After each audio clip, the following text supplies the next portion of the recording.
Good morning, everyone. Please take a seat and we will get started.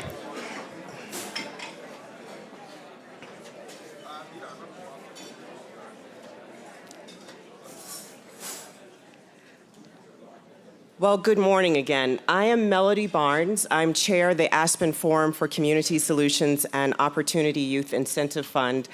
And it is such a pleasure to welcome you here. Those of you that we didn't get to speak to last night at the reception, I know a few more people have come in this morning. So it is thrilling to see you and to really get underway because we have a fantastic morning and, in fact, a wonderful next few days for you. As I said, I'm excited to have you all here.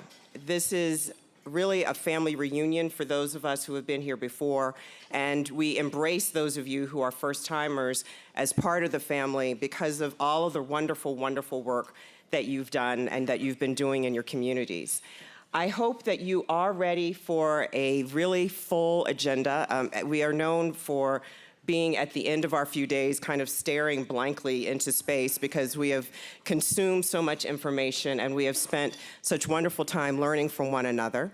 And for those of you who aren't veterans, I have a couple of words of advice for you. One, pace yourself.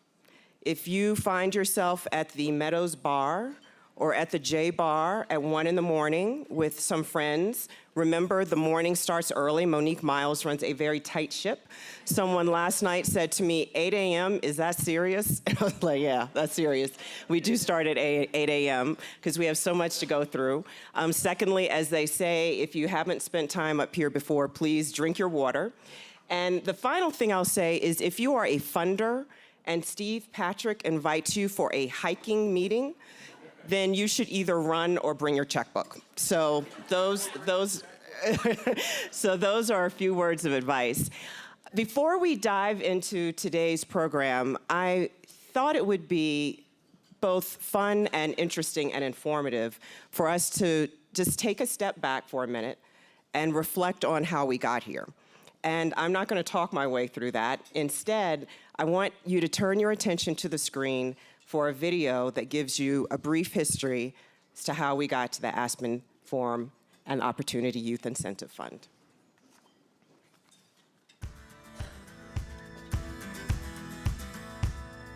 The Opportunity Youth Incentive Fund launched in July 2012 to demonstrate the positive impact of cross-sector and cross-system collaboratives on the lives of 6.7 million young adults between the ages of 16 and 24.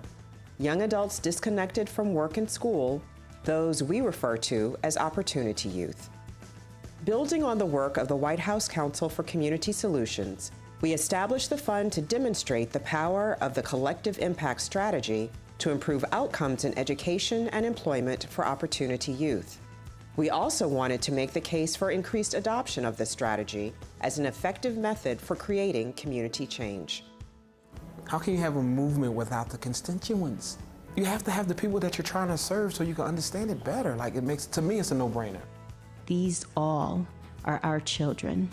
We will either profit from or pay for what they become. When we launched the Opportunity Youth Incentive Fund in early 2013, our first round of grants were planning grants that went to communities. In November, the Aspen Forum for Community Solutions gathered the collaborative teams for the first time, including leaders and teams from each of the 21 communities that are Opportunity Youth Incentive Fund grantees. This group, representing diverse sectors, came together at the Aspen Institute campus to explore strategies that deepen the impact of their efforts to reconnect Opportunity Youth to education and employment. People are actually paying attention. People are actually taking the chance to sit down and think, okay, so the youth are involved, what's their information, what's their drive, what makes them want to do this work, and also how to change and shape this work.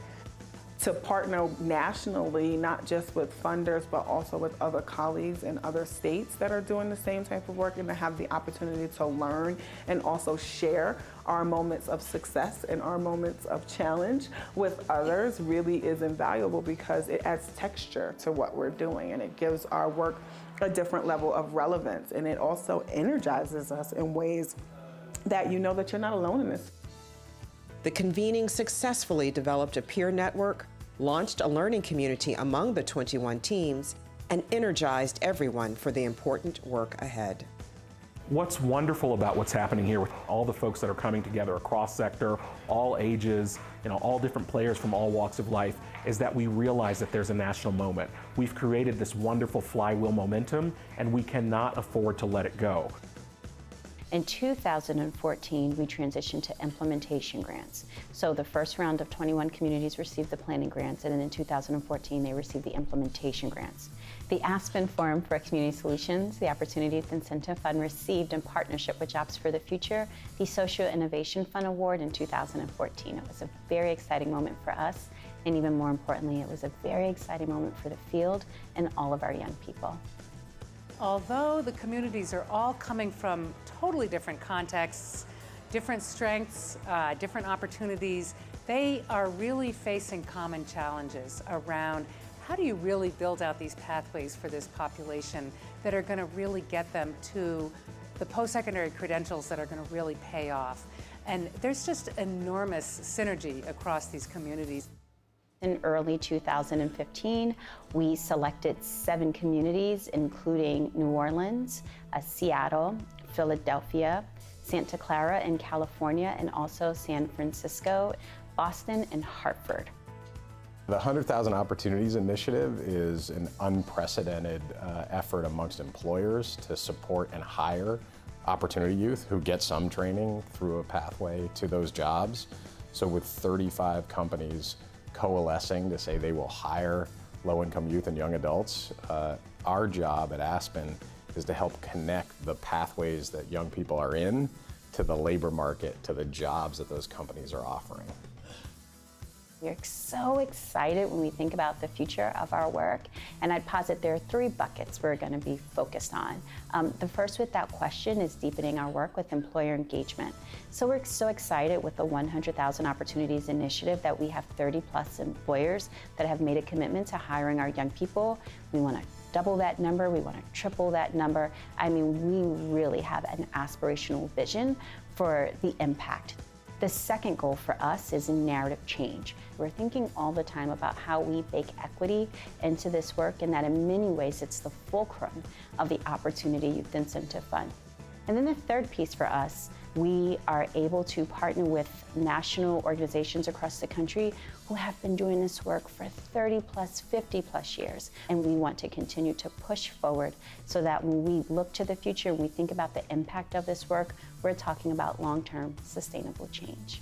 It creates an opportunity to get a just richer array of information from all the different perspectives that are represented in the collaboratives that are here. The reason I'm optimistic is because there's more activity from the grassroots to the grass tops around supporting those young people than I've ever seen in the history of our country. I've just been letting my voice be heard more because I feel like it's important for people to understand the struggles that we come from and how far we can get if we're invested in. Onward, forward, looking forward to working with you all over the coming years.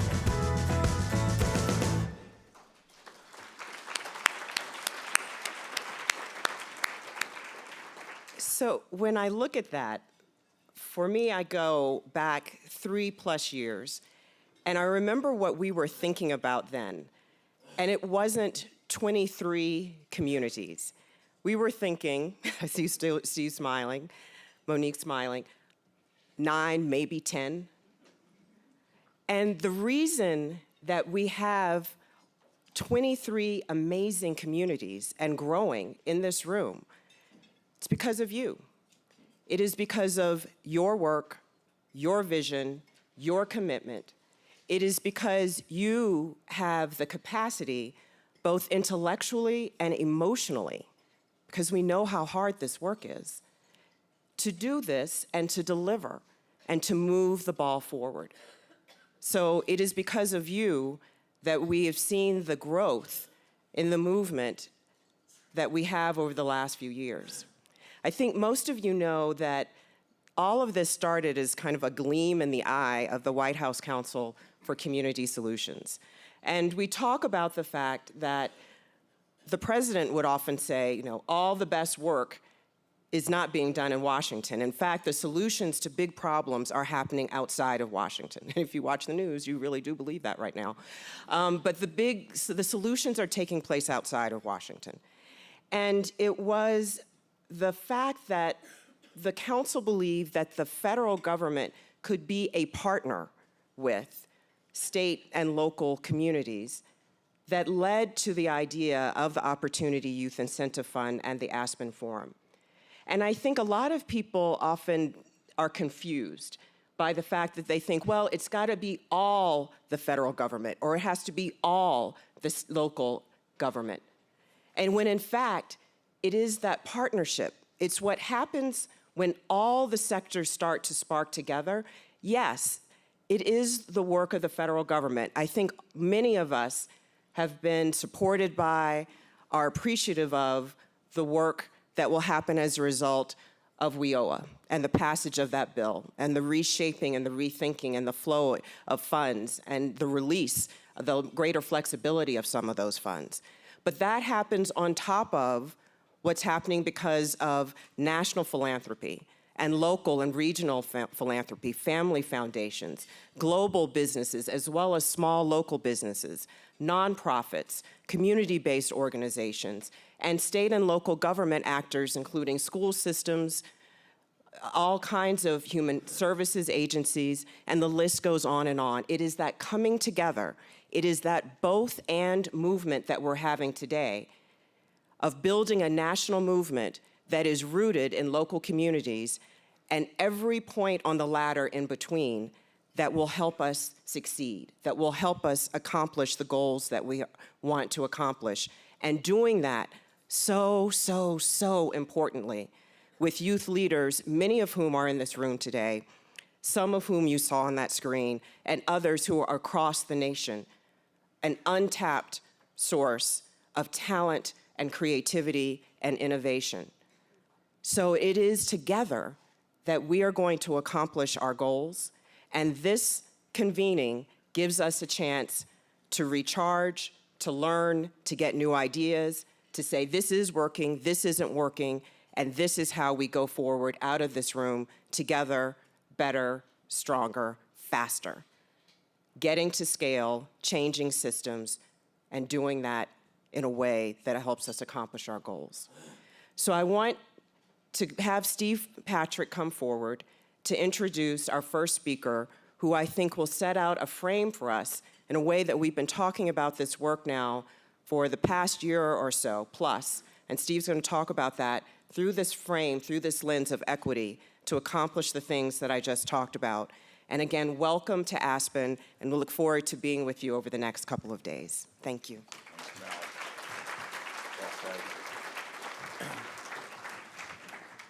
Thank you, Melody. Welcome, everybody. My chance to welcome you all. I just want to be very clear. My name is Steve Patrick. For those, there may be some misperception about my name. And I have the great privilege of being the executive director of the Forum for Community Solutions. Quick welcome. First, everybody catch the snow, right at about 10,750 feet out there. Make sure you see there's new snow up high, and I think it's going to break, and we'll get a chance.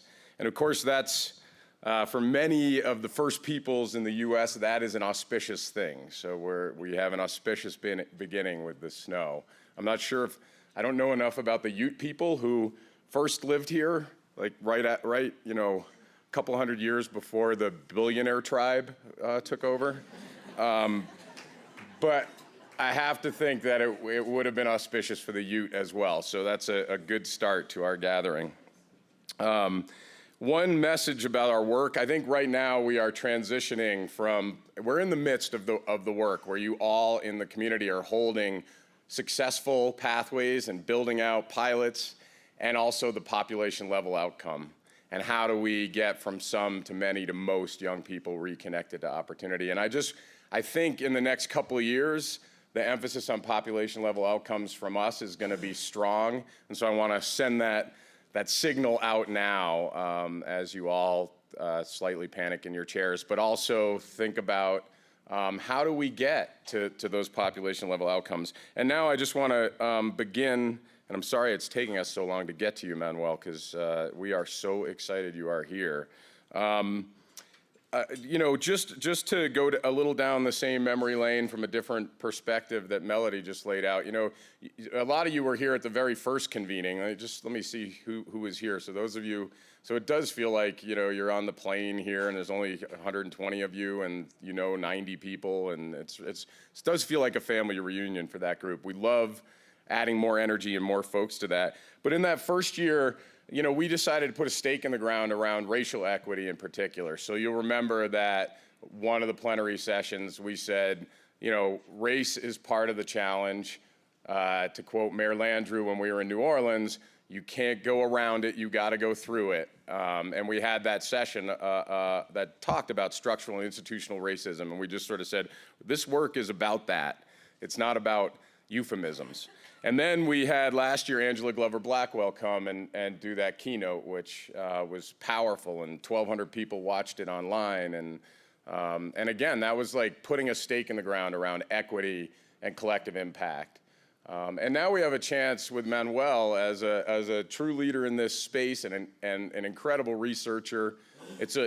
He will prove that kind of rock star demographer is not an oxymoron. And you know, I'm not going to go into his bio. I encourage you to read about the work that Manuel has done.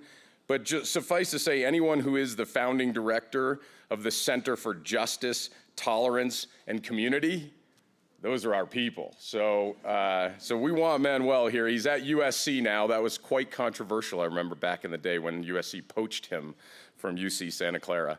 I don't think he'll get into that. But he is going to help us think about this in a deeper way. He's going to challenge us. I think he's probably going to build on some of the things. He wrote a book with Angela, so he'll probably build on some of the things she said. And we couldn't be more excited to have Manuel Pastor kick off the meeting. So Manuel, please.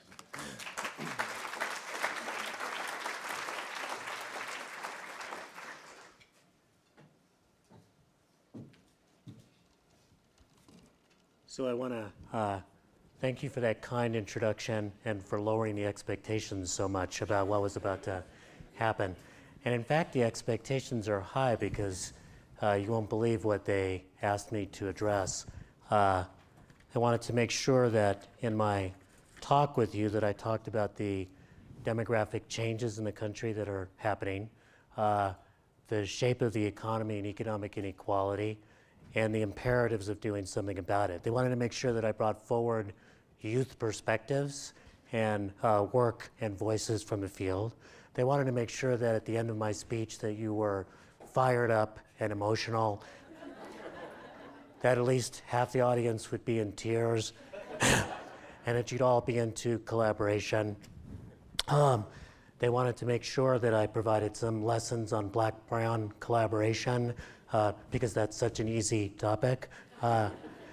Melody wanted to make sure that I would speak a little bit about the Iran nuclear deal and whether or not it's good for the United States or not. And then on the way in, I can't believe Steve asked whether or not, given the recent poll numbers, which show now that Trump and Carson are securely #1 and #2 in the Republican race, whether or not they would team up on one ticket and run on a platform that really represents their views, a deep suspicion of Mexican Muslim providers of women's health care.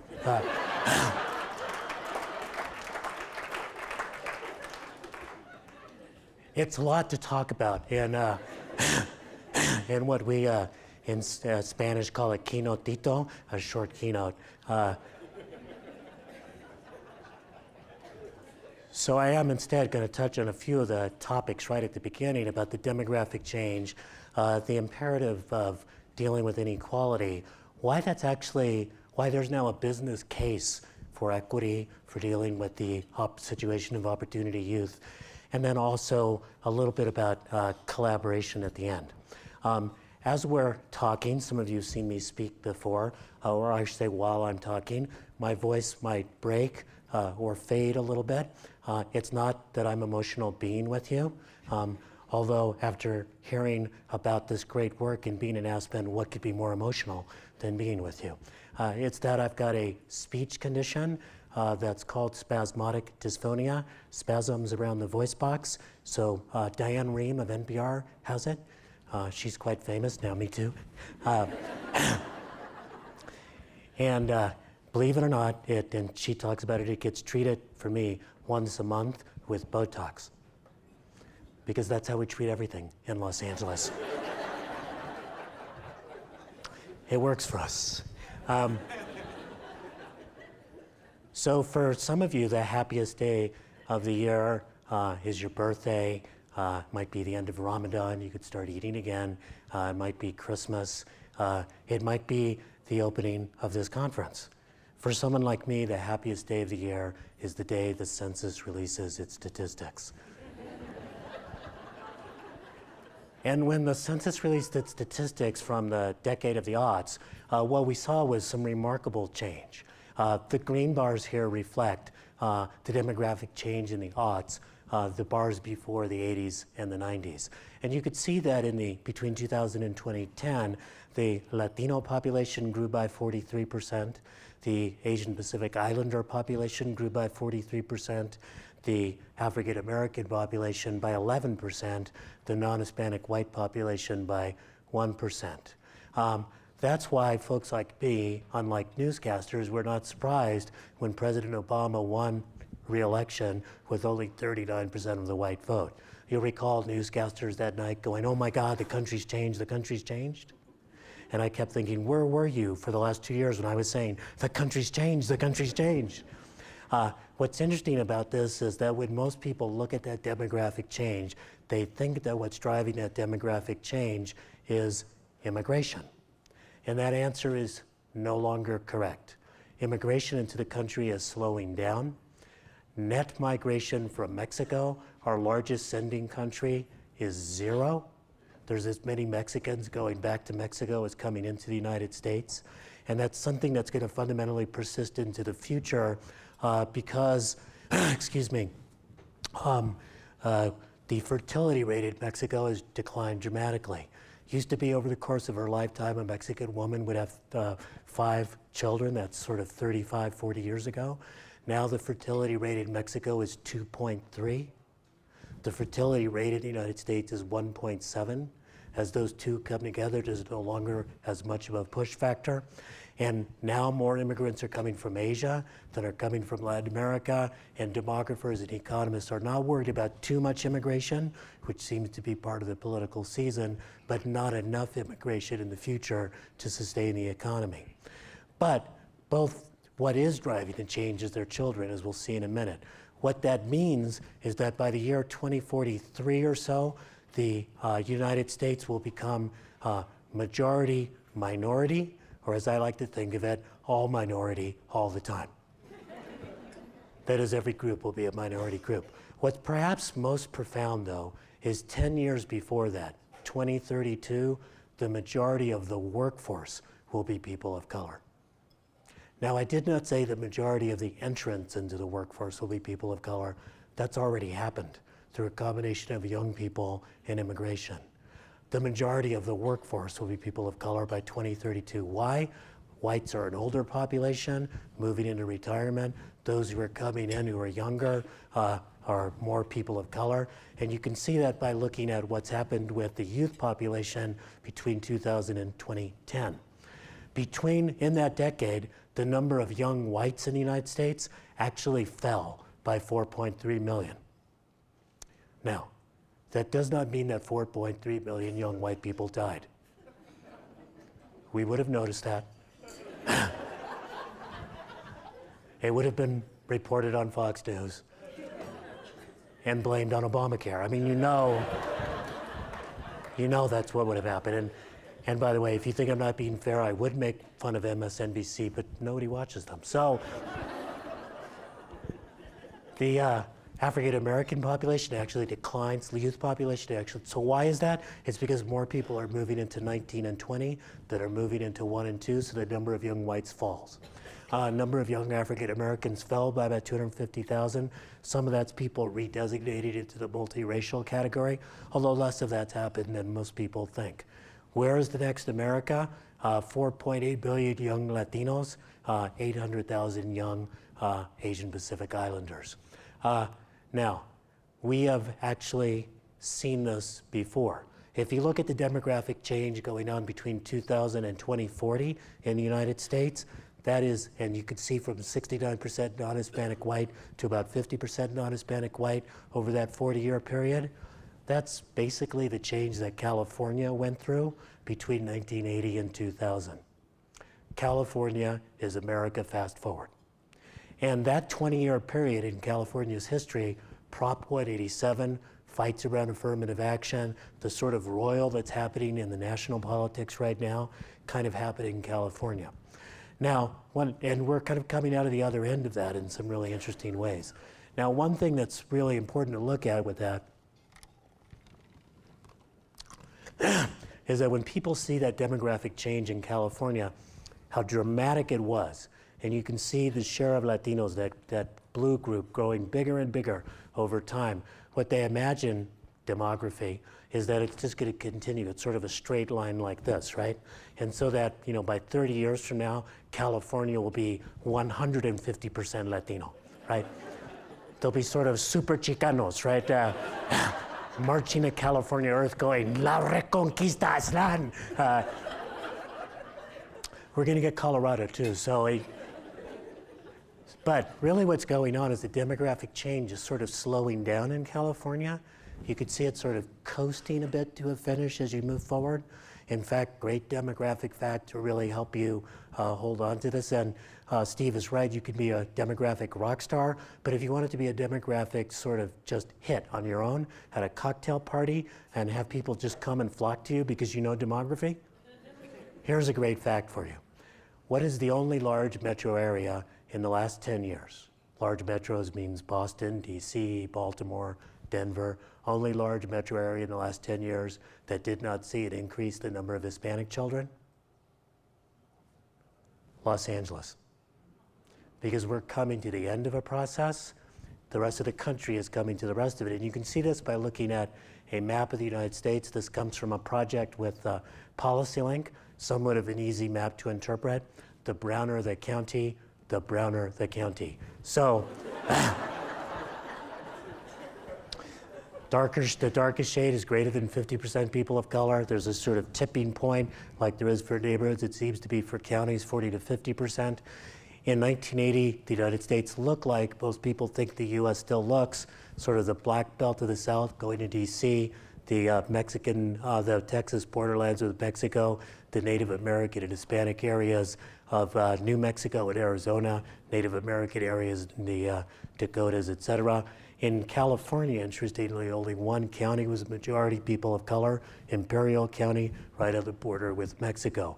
Here's what the country looks like as we go to 1990. You can see a lot of change in California, but change beginning to happen elsewhere as well. 2000, 2010, and then this is what it looks like going forward. 2020, 2030, 2040. So, diversity is coming to a theater near you. And it's coming all over the rest of the country in places that haven't experienced it quite so much.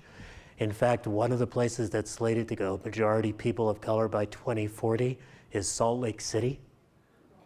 So think about that. I know what you think. I know what I thought.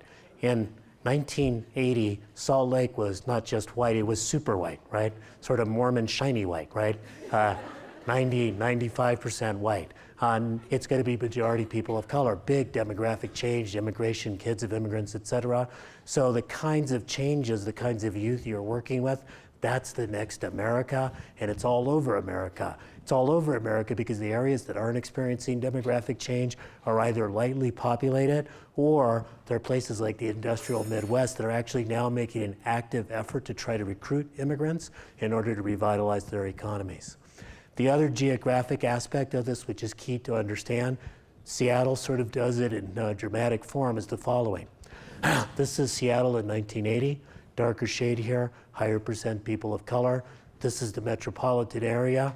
You'll note that where most people of color were was where? The city of Seattle. Look at 2010. Two things happen.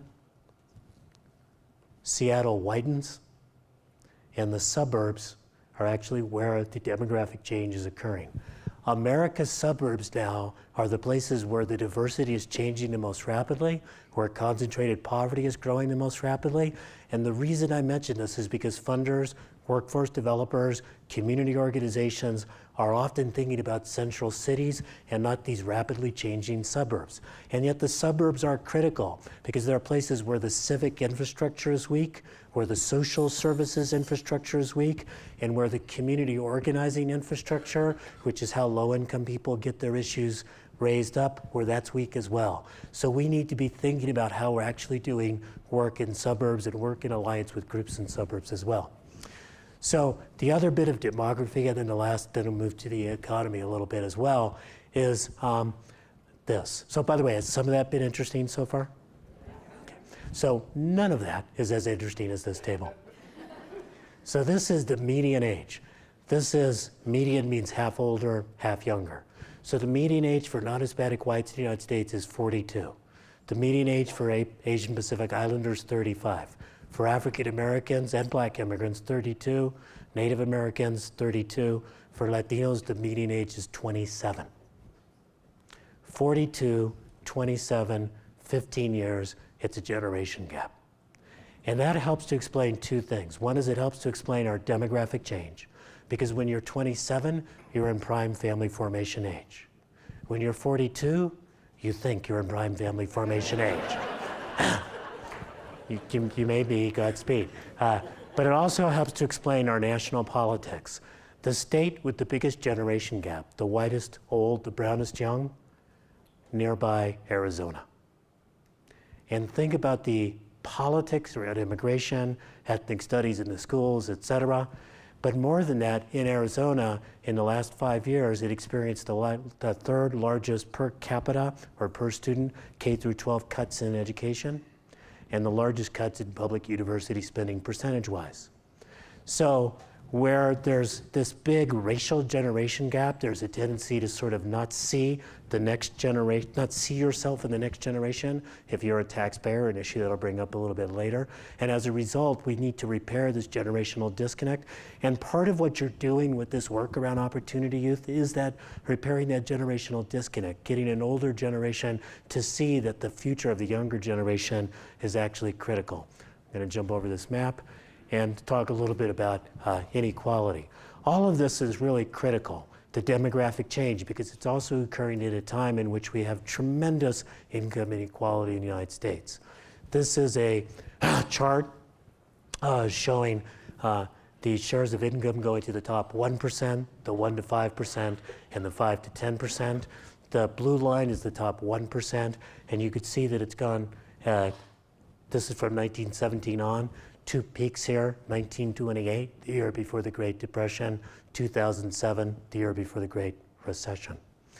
You can see how the share of income going to the top 1% has increased dramatically over time, that blue line. And a lot of that is stuff we know about. Excess CEO pay, financialization of the economy, et cetera. There's another phenomenon that's gone on, and that's what's going on for the 1 to 5 and the 5 to 10%. And it can be seen by taking a look at this chart, and a chart I'll show you in a second. This is the ratio of those at the 90th percentile of the income distribution, 95th percentile of the income distribution, to the 20th percentile of the income distribution. So there's two kinds of inequalities occurring in the United States. One is sort of the top 1%. This is the sort of super rich. But the other is that for folks who are sort of at the top, the professional middle class, they're doing much better than they ever did before because the premiums for education are higher than they ever were before. That is, the gains you get from getting a college degree or the penalty you get from failing to complete high school, those are bigger, and so the gaps have widened even for working people. Does that make sense? And the problem is the national conversation confuses those two things. I mean, we do need to deal with the top 1%, and we also, even if we did that, we'd still be left with an economy which is hollowing out the middle, and we need to address that as well. And you can see that by looking at the shifts in income for those, the gray bars are the United States, the orange bars are Los Angeles, where I come from, and you can see that for the those at the top, and this is just for wage earners, there's been large gains over the last 20 years for those who are at the 90th and 80th percentile, folks like me who've got a college degree and have done well, but there's been a real drop at the bottom for those who don't have that education, et cetera. So we've got a twin economic inequality crisis, a crisis that has to do with what we do about the top 1%, but also the kind of fundamental underlying aspects of the economy as well. Now, a lot of people say don't worry about that because at least we're still a very mobile society. We might be unequal, but people get ahead over time. There's a set of studies that have been done looking at income inequality, and economists have a great term for it. It's called intergenerational earnings elasticity, which basically is like one of those things you make up so no one can understand what you're talking about. And really what it means is class stickiness, which is what's the likelihood if you're born in the lower class, you'll stay there 20, 30 years from now. If you're born at the top, you'll stay there. I want you to notice two things. There's only 2 countries that have, advanced capitalist countries, that have more class stickiness than the United States. One is the United Kingdom, and they have a queen. And the second is Italy, and they have Silvio Berlusconi, which is kind of like having a queen. So the idea that there's a lot of mobility, we don't have a lot of mobility. And we also still have very large racial gaps in our income. The only time that the sort of black-white income differential, that sort of gray moving to black line, changes is during the 1960s, the civil rights period and the vibrant economic economy of the time. There are some gains for African Americans and Latinos during the Clinton era, but since then it's been pretty much no progress in terms of closing the gap between whites and Latinos and African Americans. And part of that is educational differences, but I won't go over this chart very much, but at every level of education, whites still make more than African Americans and Latinos. There's still discrimination in labor markets that we need to work on, even as we work on these educational issues that are very, very critical to y'all. The situation is challenging moving forward. It's challenging moving, by the way, I know I'm kind of depressing you right now, but don't worry, there's a sort of happy and optimistic end. I guarantee it. So there's some pessimism moving ahead, because if you look at what the jobs of the future are, and here we break them down by the jobs that require at least an AA degree, you can see that whites, both US-born and immigrants, and Asians are well placed to get into those jobs. African Americans and Latinos, particularly Latino immigrants, don't have the educational requirements to get in. And if you look at what we call disconnected youth, or what you're calling opportunity youth, folks between 16 and 24 who are neither in school nor working, and you look nationally at this data, you can see that the shares of the white youth that are disconnected, it's about 11%, but for African American youth, it's almost 22%. For Latino youth, about 17.5%. For Native American youth, nearly 30%. So huge racial differences in terms of the disconnected youth that so many of you are working on.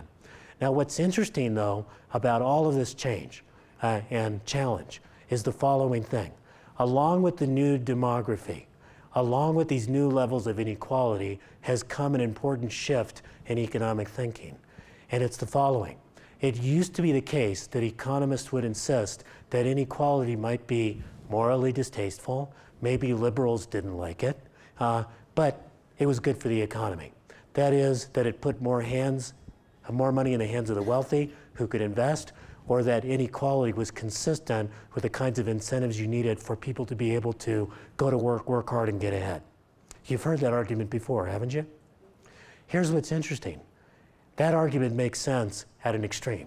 That is, if you're the Soviet Union and it's completely flat and there's no incentives, you're not going to get any economic growth, right?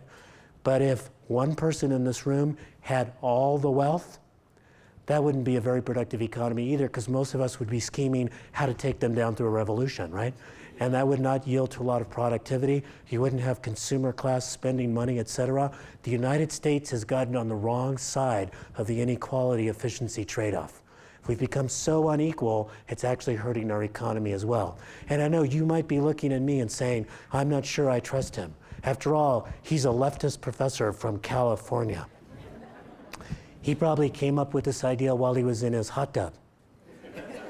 He was tinkering on his laptop, it dropped in, it got electrified. When it came back out, it had reversed the relationship between inequality and economic growth.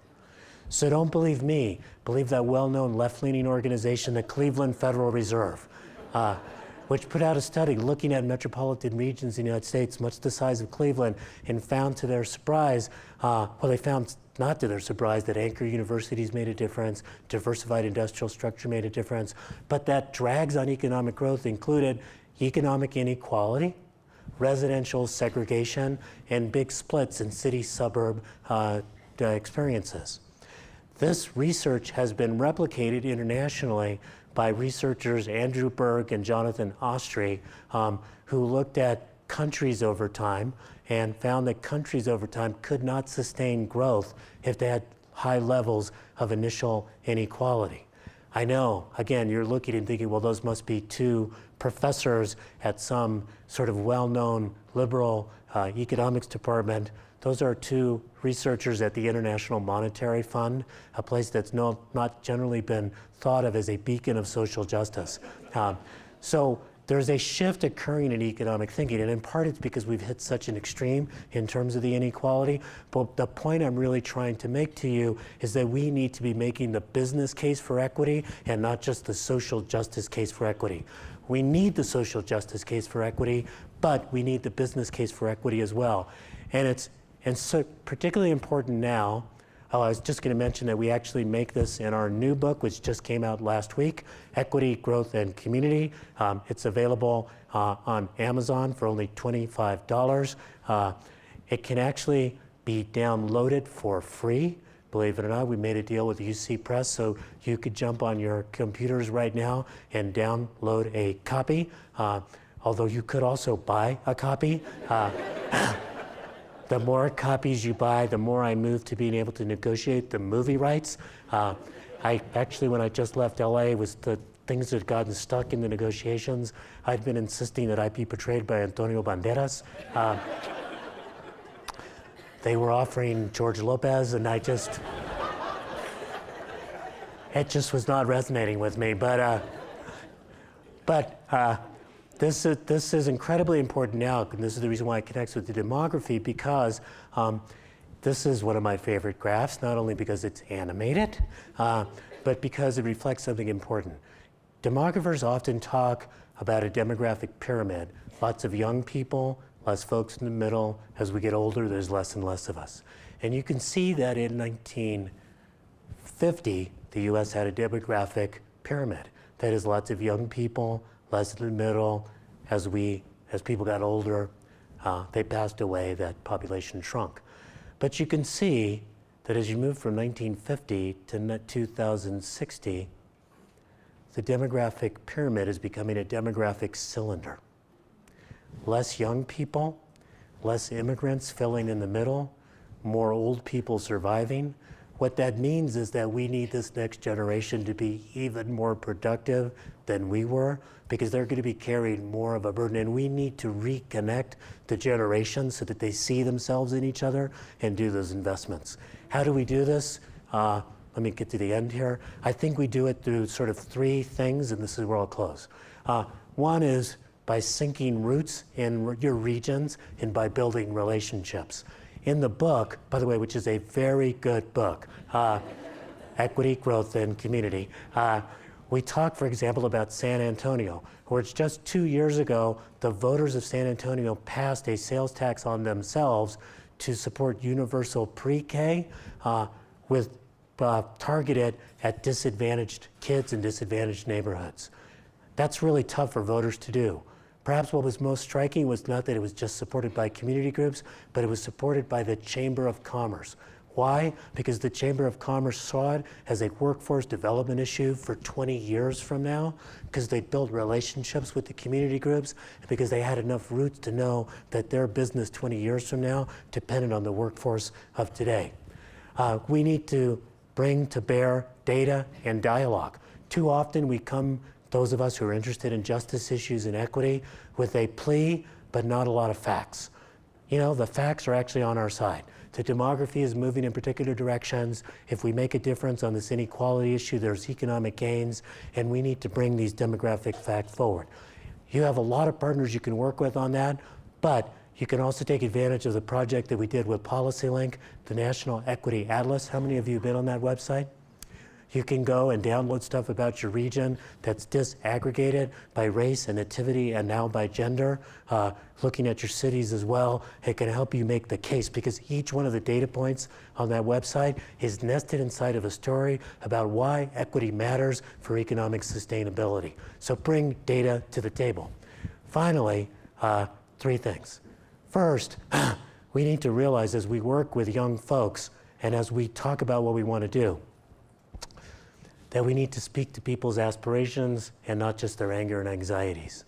What's going on in this electoral season is speaking to people's anger and anxieties, right? And what's interesting, I mean, all of you work with young people, right?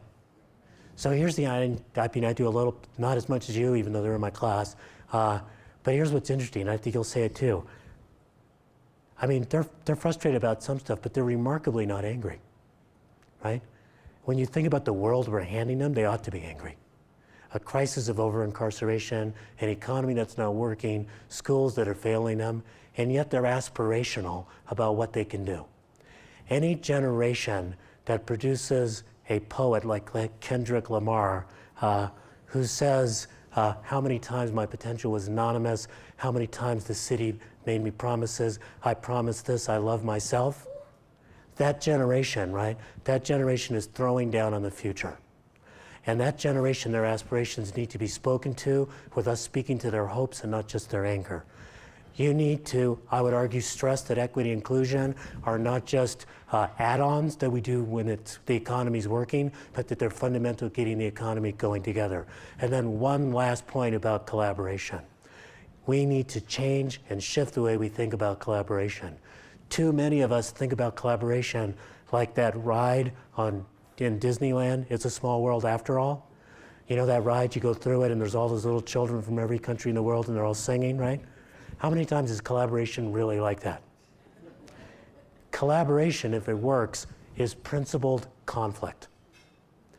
It's having some principles that you agree on and understanding that you'll bring people together who come from, if you're already working with people you're already working with, you're like at a frat party, right? You're not collaborating.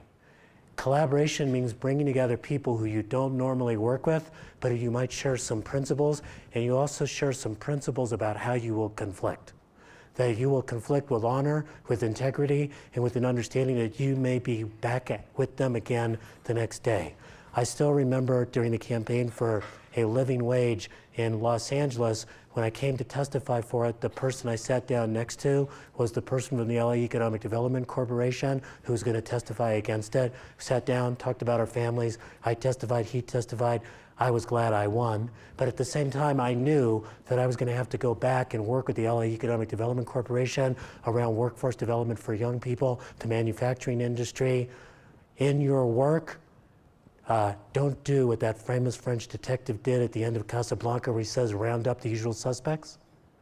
Round up the unusual suspects and work to build a better America. Thank you.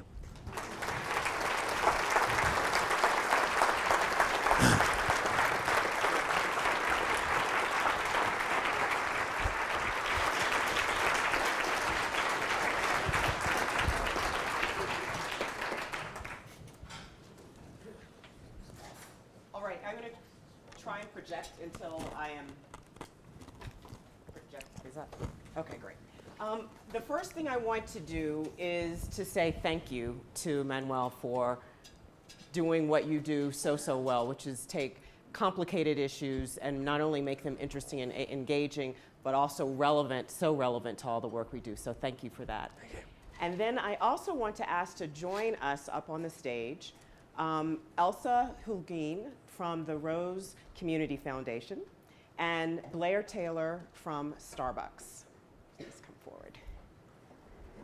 And this is what we're going to do. First, when they get up here and get situated, I'm going to ask Blair and Elsa just to provide their quick reactions to what they just heard Manuel describe to us.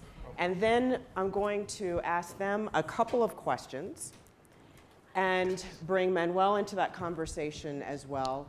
And then we're going to open this up to you all. So think about your questions. We'll save some time for that as well. And then we will close with a little housekeeping and then go on and out into our conversations for the rest of the day. So Blair, why don't I start with you? What you just heard for the last 25 minutes or so, immediate reactions to that. Well, my reaction is wow. Manuel, I particularly love the ending, which is resetting the way we think about collaboration. Because I do think all too often we go into the collaborative process with the wrong set of expectations, thinking that this won't be about principled conflict and trying to figure out a way together that often has some pain points in it. And we go in thinking that we failed too early, right? And so we pull back from what could be a very worthwhile collaborative process, thinking that, oh, there's too much conflict in the room. And you see this quite often when a business leader, for example, comes into a community meeting, right? And often there's a lot of consternation, a lot of conflict in community meetings. And the business leaders go, whoa, this doesn't feel right, right? This room feels like there's too much conflict.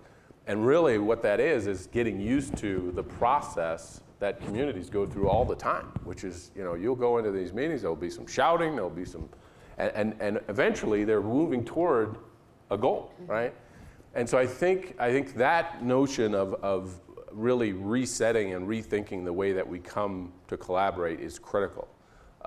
Because what's become, I think, more apparent than ever before is there are two levels of collaboration that need to be happening. I mean, one, if you think about what needs to happen at kind of the business level or the community level, is that intra-sector or intra-collaboration that needs to happen between companies and others. And we see that happening now with this 100,000 coalition. We see it happening with community groups. But realistically, we've set a context where even that intra-collaboration is hard. You don't see a lot of foundations coming together to collaborate, right? You don't see a lot of community groups coming together to collaborate. It's the exception, not the rule. And then there's the inter-sector collaboration. And that is, how does business work with philanthropy and work with the nonprofit sector in a better way? And so both of those levels need to be going on right now. And what I would set the stage for as we think about the next level of conversation is something that we often refer to as the urgency of now. And even though this is a hard moment for us to live through because collaboration is going to be the key, let's just welcome that fact. That is going to be the key to how we go forward. I would argue we are living through a time where this is our moment in history. We were just talking about, this is like the 100-year flood moment for us, right? I mean, either we figure this out right now, in this moment that we have where corporations are truly starting to get what you described, and the world needs that collaboration, or we let this moment pass and who knows where we end up. So I think the beauty of collaboration comes into play with the urgency of now, and I think if we grasp this moment and get comfortable with the idea of being uncomfortable, good things will happen. Right, and I want to come back to that with everyone as we go forward. I'll also just say I was recently in a room with just staggeringly interesting, smart people who were debating whether or not to even open the doors to let people in the room with whom they thought they disagreed. Exactly. I mean, so it wasn't even the disagreement after you got in the room. It was interesting. Elsa, what are your reactions? Well, I totally agree. We are seeing the numbers in Denver. So we're living the change that you see is going to happen. And we have a lot of factors that are coming together, which I am optimistic too. I have this idea, this is the right time. This is the way that we can move forward and we can make some change happen. But in Denver, in addition to having the pressures that is a community that is in the middle of change, we're also the 5th largest boomer population in the country. So the change that we're seeing is not going to be less than what we're seeing, it's going to increase, and it's going to be the new norm as this population continues to grow. In addition to that, in Colorado, we have a very interesting dilemma. We call it the Colorado paradigm, because we're one of the highest educated states in the country. However, we import most of our educated workers, skilled workers as well as college education. So we import most of our labor, and we have hit that boundary where we don't have enough workers coming in to be able to fill the demand that is happening in Denver and in Colorado. At the same time, for the first time ever, and this is the window, we are seeing an economy that has huge unemployment, huge vacancies, and is demanding skilled workforce. So we have construction that has 40% vacancies in terms of the workers that they need to recruit. For the first time, industries are saying, we need the workers and we need a solution that can happen. We're seeing it in IT, manufacturing, across the board. So the industry is no longer how many more houses can we build, but where are we going to find the workers in order to be able to do the work? And at the same time, in Denver alone, we have 10,000 opportunity youth. The majority males, the majority Latinos and African American, and 45% of them already have children. So we have a crisis that is happening right in the city, and a workforce that needs to be elevated if we're going to figure out this economic solution. Well, and given what both you and Blair have said, and against the backdrop of what Manuel talked about, I'm wondering, Blair, well, for both of you, if we can talk about some of the specific work that you all are doing. And Blair, I want to start with you and the 100,000 Opportunities initiative that was launched a few months ago. And you are spending a lot of time with CEOs and trying to bring employers to the table and the tables that we are setting across the country. Tell us what you've learned from that experience and how that's going, how you're progressing in thinking again about the backdrop that Manuel painted for us. You know, again, this is an interesting moment in time because I think I've been doing this work for more than 25 years, both on the nonprofit side and now on the corporate side, and so I've mixed my career in both of those areas. I think this is the first time I've ever seen where companies, I mean, they've talked about this before, but this is the first time I've ever seen companies actually saying, we have to go after that population. We have to figure out how to get these 6 million young people back into a vibrant, productive way of being a part of society. So some of that generational repair that Manuel was talking about, you're starting to see? Is actually, and by the way, recognizing, interestingly, that it's beyond altruism and charity. Recognizing that there is a business imperative here that says those young people must be a part of our fabric, of our corporations for us to exist and thrive. They are future customers, right? They are future employees, right? And I think it's interesting because if you go back 15 years ago, that wasn't there. It was a nice to do. It was a, you know, let's give some money over here to this urban charity and, you know, but really it's not part of our business model.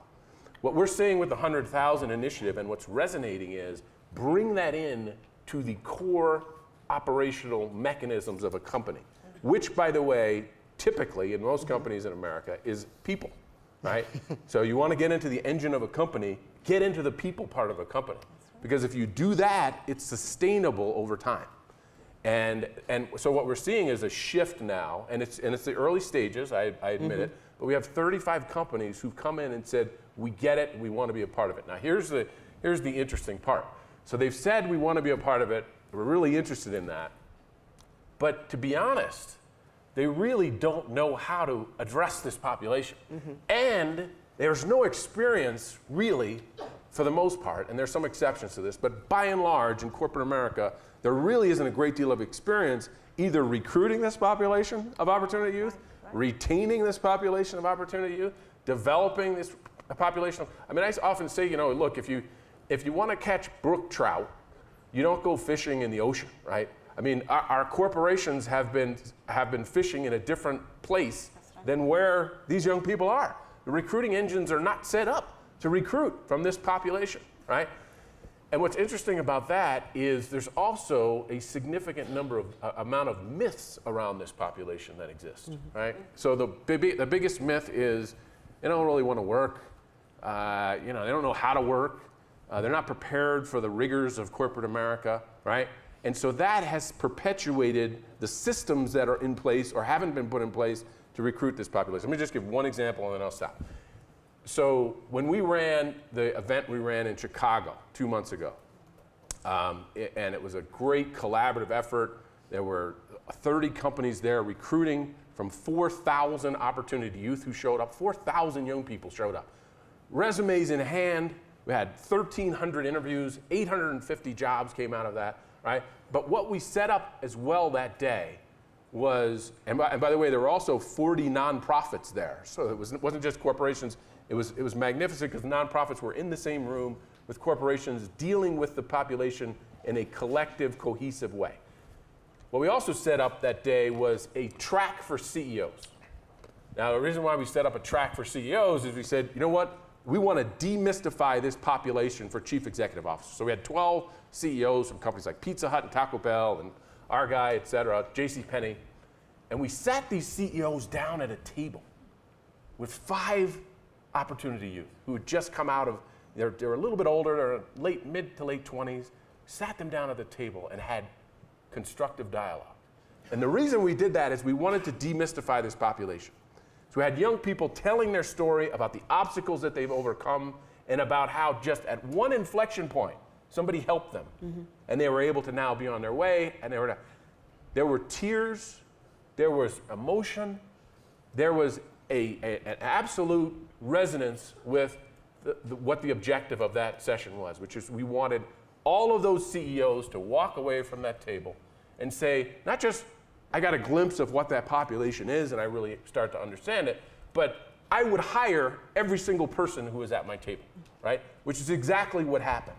So I think the process of demystifying this population, humanizing, I'm going to use that word, humanizing this population is critically important. And I liken it, and I said this yesterday, I'll say it again here, I liken it to where veterans were 25 years ago. If you think about where veterans were 25 years ago, there were myths about veterans. Everyone had PTSD. Nobody had skills that were translatable into the employment, right? Nobody had leadership skills. Well, that's a bunch of nonsense.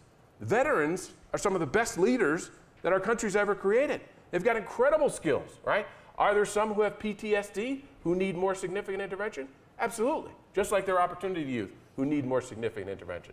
So I think those are some of the key things that came out. And I think by and large, this notion of demystifying this population, especially for senior leaders in companies, is going to be a critical part of going forward. And picking up on that and something that Blair said, I want to ask you a question, Elsa, and then Manuel, bring you back into the conversation.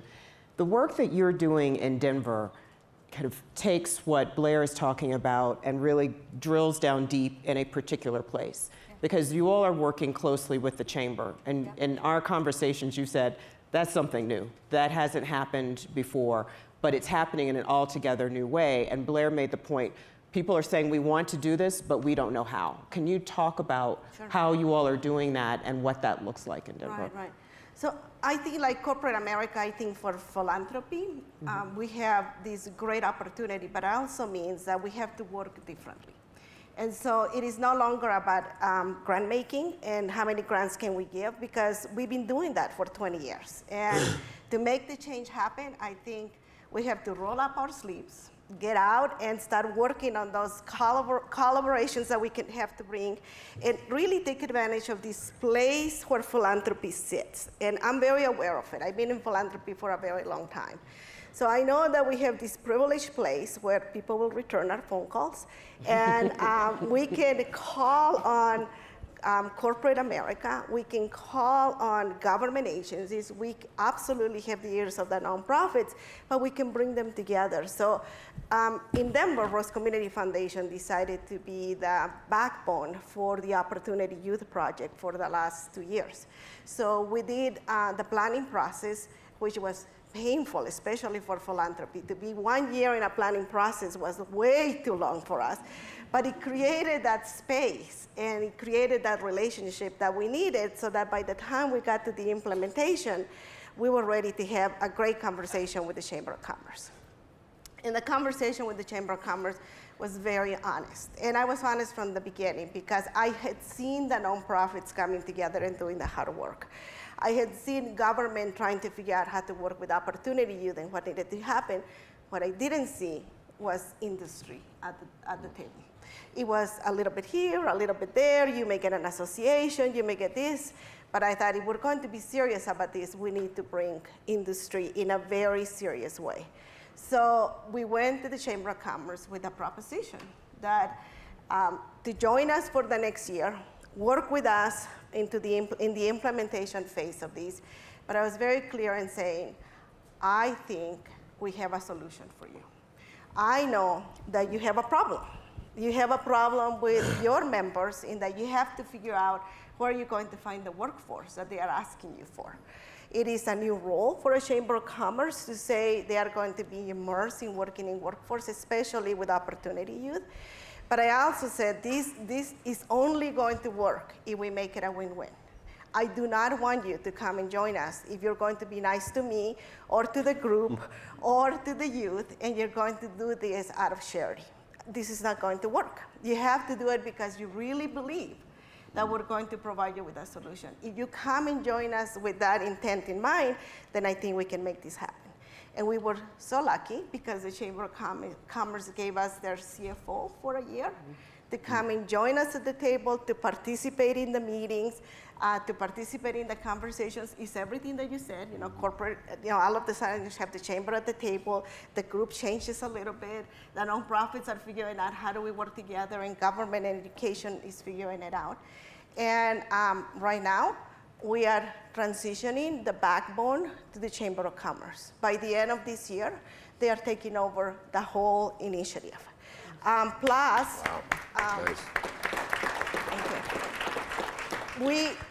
plus a very empowered and connected group that is going to be advising them on how they are going to implement this project. And we're not being naive because even the CFO, Holly, was very clear from the beginning to tell us, I don't know if my members know how to work with Opportunity Youth. So they are going not only with the group, they are going with navigators, they are going with workforce intermediaries, they are going with all these pieces in place because we know that we're at the beginning of the process. It's not just getting them into the jobs, it's supporting the youth and helping them go through that whole process. I am very proud of what Denver has done, and I am very excited that the Chamber of Commerce is joining us, not as a collaboration. They are partners, and they are going to lead this effort. And to pick up on that, Emmanuel, to bring you back in, and I want you all to start thinking about your questions because I'm going to open this up in a second. You talked about a point at the end, and I think we all found it very powerful in terms of collaboration, and not it's a small world collaboration, but real principal conflict in the context of collaboration. So you're hearing about these efforts and the commitment of CEOs, the commitment of the chamber, but we also know this has to drill down more deeply. It's who Opportunity Youth will be working with in the workplace, how the community beyond the workplace and beyond in a particular employer perceives what's happening, trying to move policymakers on these issues, particularly when constituents are like, well, why them and why not my kid, or et cetera. So how do we sustain the work that you're hearing about in this context of collaboration that involves principal conflict so that we can move forward? Great, I'll answer that and let me say a few things because there were so many interesting things that got said on the way. Although first I want to thank the young man in blue for getting and digging the Kendrick reference. For those of you who didn't get it, become part of America, please. There's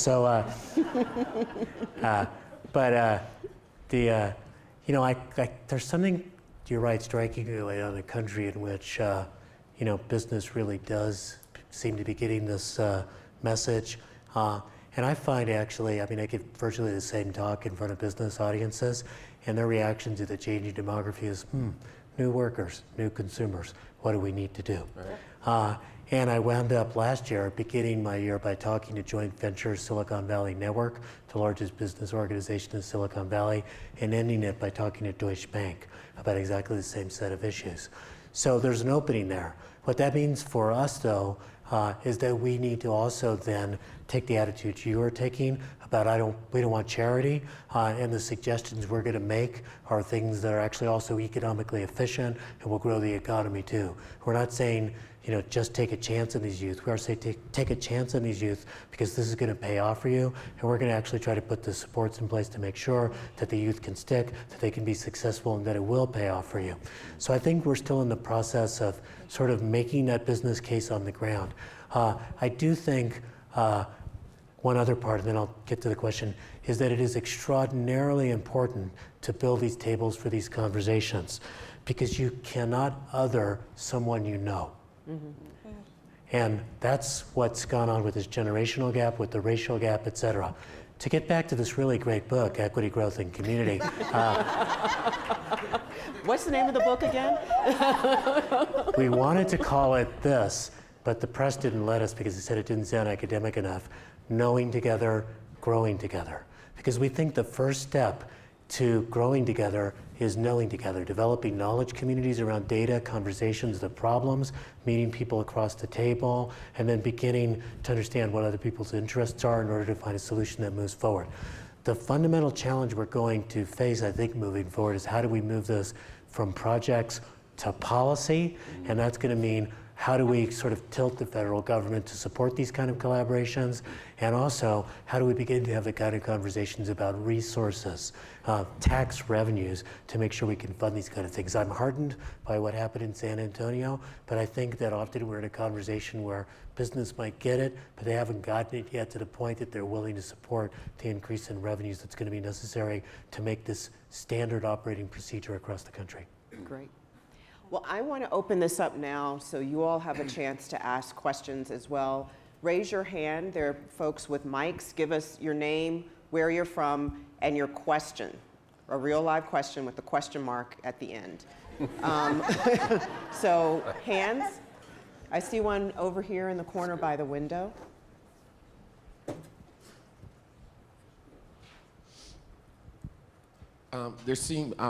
Paolo Gregory Harris, Baltimore. I'll put the question mark in the front.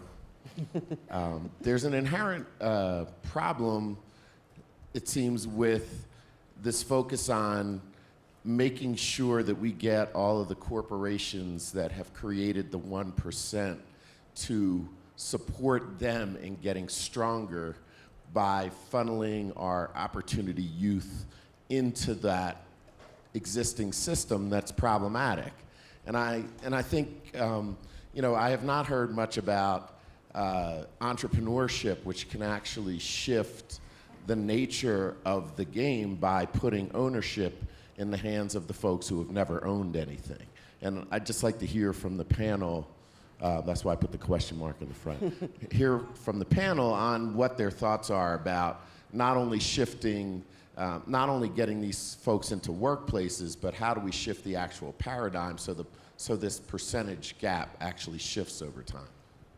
Great question. So entrepreneurship. So Blair? let me take a crack at that. I think first of all, one of the things I would encourage us to do is to try to tear down the paradigms of the past and stop looking at each other as the enemy, which we often do. And I say that with all due respect to the question, because what business has is jobs. And what our young people need in the end is a job and a career track. And if we're not going to even welcome business into the room to have the conversation, it's going to be a non-starter for us.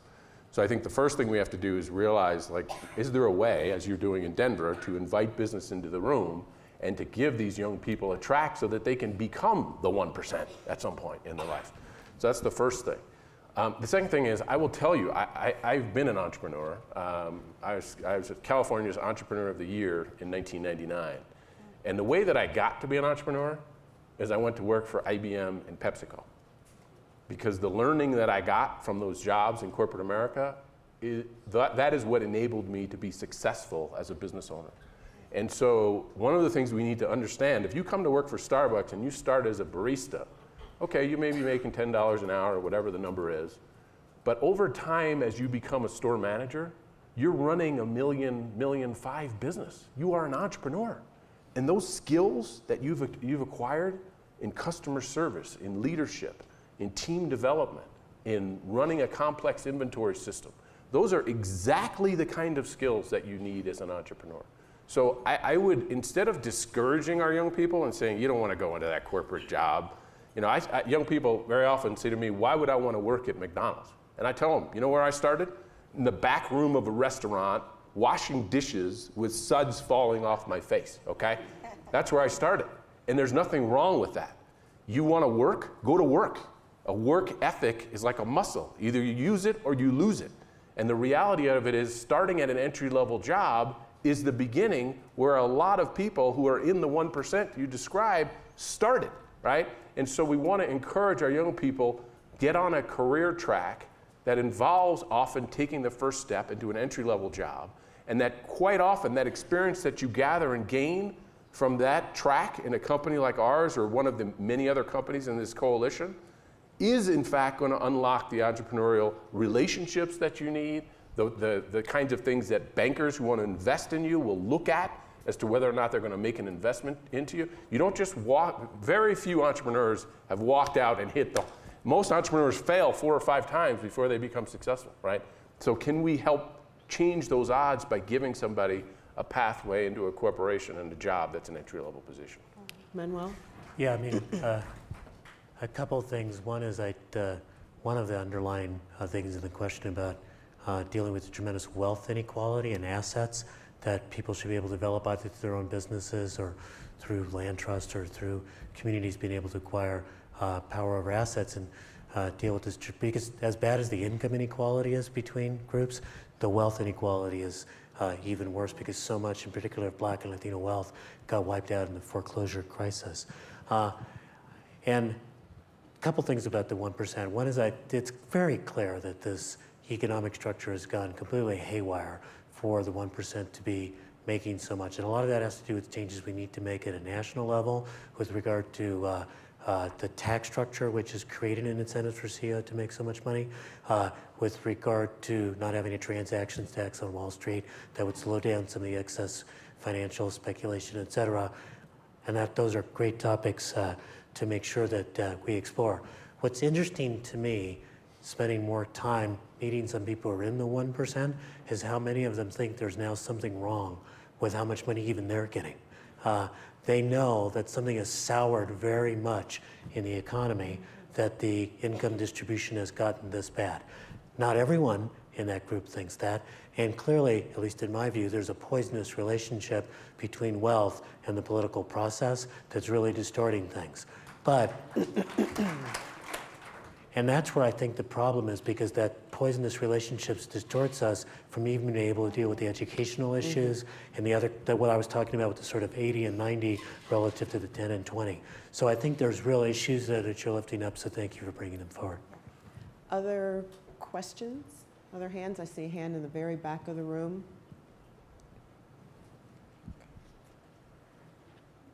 Hello, my name is Gina Taw, represent Covenant House Academy in Detroit, Michigan. Had a little problem with some of those numbers. For 40 years, we've had over 80% African American and Hispanic numbers. So, but I have a comment and a question. How do we help the dialogue with the business owners who primarily have used our opportunity youth in our communities as prey, them as predators in their ability to make profit? For example, with home lending, with liquor store ads, a lot of in our communities, we are prey to the ability for these large corporations to make money. So what we're asking them to do is meet this community that they make tons and tons of money off And we'd have to start that dialogue somewhere to legitimize and make their culture have more credibility. For example, in the Hispanic and African American community, there are a lot of jokes about the culture, watermelon and fried chicken, with Hispanic community. They're all driving together to get somewhere and these kind of things. And this is the type of conversations and the dialogue that's happening right now about that community. But we have to legitimize it. When I was working with the Arab community in Dearborn, outside of Detroit, they spent a lot of time not talking about the culture being deviant, but being different. And that's what we have to help these corporations know, that there's nothing wrong with fried chicken and watermelon. It's different, and it isn't deviant, and there isn't anything poor and colored about it. So you're asking them to get to know people that they spend a lot of time studying so that they can make lots of profit off of them, and they haven't been humanized. So where will we start with that dialogue? So not only demystifying opportunity youth, but demystifying and legitimizing cultures of people who will become workers in the businesses that we hope will hire them, I think was the essence of the question. Any reactions? I'm happy to give a quick response. I think it's a really important point. Look, corporate America and companies have failed in a lot of ways. Let's just be honest. They just haven't done everything right. They've, in some ways, have done exactly what you've described in communities across the country. But what I'm suggesting is, what's the pathway forward? And the pathway forward is to recognize that they have an asset that our communities desperately need. And that requires us to think a little bit more creatively, perhaps, and maybe a little bit out of the box. The reason I'm at Starbucks today, I sat on the other side of the table, pushing the heck out of large corporations as the CEO of the Urban League. I beat the stuffing out of some corporations. I'm proud to say it. But I also came to them with solutions. I didn't just come to them to beat them up, I came to them with solutions. And one of the solutions I brought to Starbucks was, I said, you do not have an engagement with nonprofits in the Los Angeles community. What if we built a community store where half of the profits from that community store go to the community-based organization, and what I will do is I'll drive traffic into that store sufficient to increase the revenues enough to cover what you're paying me. Community wins because they get a new set of community programs that they didn't have. The company wins because they get a higher revenue store. And individuals win because they're getting services that they didn't get before, right? So that model is the kind of, I think the way that we need to approach corporations is to say, hey, we have a solution and we want you to pursue it with us, and it's a triple win. And I will tell you, just from my job right now, that's exactly what I'm looking for. We're looking for we're looking for the opportunity where the company wins, the community wins, and an individual person wins. It's the same thing that I took from the other side. And so I think there is a middle ground here, and I'm hoping we can look not so much just at the past and what's happened, but look at the future, given the demographic changes, given where companies' mindsets are. Can we work together? Because I think companies do have the jobs that our young people need. I'll just add one little thing. We are very clear that the training and the opportunity that we have in front of us is not just about training opportunity youth, it's about training industry and training the businesses as well. When I talk about the workforce navigator, it's not for us, it's to train them on how are they going to bring opportunity youth into their workforce, how they're going to support them. So it is very clear for us that the training needs to happen both ways. Absolutely. It's not just one direction. Good point. And Manuel, I'll give you the last word. So collaboration does not mean the absence of struggle. And I know you've done this in Detroit, I know we've done it in Los Angeles, when you fight a major grocery store to get them to locate, and then when they find out afterwards that they actually make more money at that store than any other store, right? You struggled, and then you figured out how to work together. The struggle that so many of us have been engaged in around the over-policing and over-incarceration of youth of color, particularly African Americans, that's been based on a struggle against racism, but we're also now seeing businesses realize this is an inefficient use of resources. This prison system has gotten too big. There's too many workers who can't work because they're carrying around a criminal justice record, and people are moving forward. The racism that's affected immigrants, those of us who've worked on immigrant rights and immigrant justice issues, we did it out of principle, we did it out of our families, we did it out of connection, but now the Chamber of Commerce and others are around as well because they know that these are the workers that they want and need for the future. Collaboration does not mean the absence of struggle of the type that you're talking about. Great. Well, we'll wrap up with that, and please join me in thanking Manuel for his speech and the entire panel for their comments.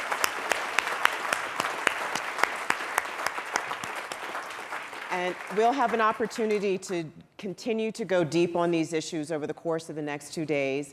And now I want to invite Monique Miles to come forward for a few remarks and a little bit of housekeeping. Thank you again to our wonderful panelists for that conversation.